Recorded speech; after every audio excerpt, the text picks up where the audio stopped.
ప్రభుత్వంపై కీలక వ్యాఖ్యలు చేశారు మాజీ ఎమ్మెల్యే కాటసాని రామిరెడ్డి.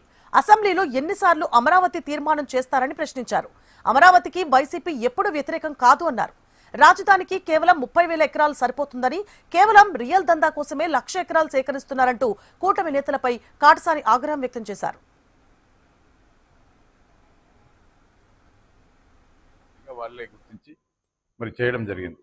ఆనాడు ప్రధానమంత్రి గారు నరేంద్ర మోడీ గారు మరి ఇక్కడికి వచ్చి పిరికెడు మట్టి చెంబు నీళ్ళు ఇచ్చి కూడా మరి శంకుస్థాపన కార్యక్రమంలో కూడా పాల్గొనడం జరిగింది. రాజధాని పేరుతో దోపిడీ చేసే కార్యక్రమం చంద్రబాబు నాయుడు చేస్తున్నారు కాబట్టి మరి ఇక్కడ శాసన రాజధాని ఏర్పాటు చేయాలి, సచివాలయం వైజాగ్లో పెట్టాలి, ఇక్కడ హైకోర్టు ఏర్పాటు చేస్తే బాగుంటుందని చెప్పి ఆనాడు జగన్మోహన్ రెడ్డి గారు కూడా అసెంబ్లీలో తీర్మానం చేయడం జరిగింది.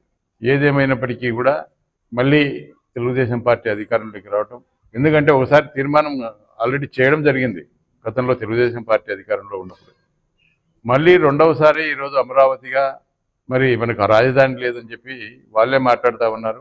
ఓసారేమో అమరావతి రాజధాని చెప్పి వాళ్ళే చెప్తారు, ఓసారేమో లేదని చెప్తారు.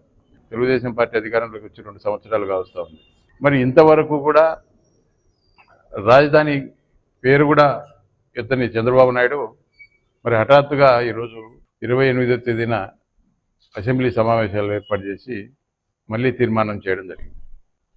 ఆ తీర్మానంలో ఏదన్నా కూడా ప్రజల గురించి, ప్రజలకు సంబంధించిన విషయాల గురించి, అమరావతి డెవలప్మెంట్ గురించి, ఏ విధంగా కేంద్రం నుంచి నిధులు తీసుకురావాలి, ఏ విధంగా ఖర్చు పెట్టాలి అనేది విషయాల గురించి మాట్లాడుకోకుండా కేవలం జగన్మోహన్ రెడ్డినే టార్గెట్ చేసి, వైఎస్ఆర్ పార్టీని టార్గెట్ చేసి మాట్లాడడం జరిగింది.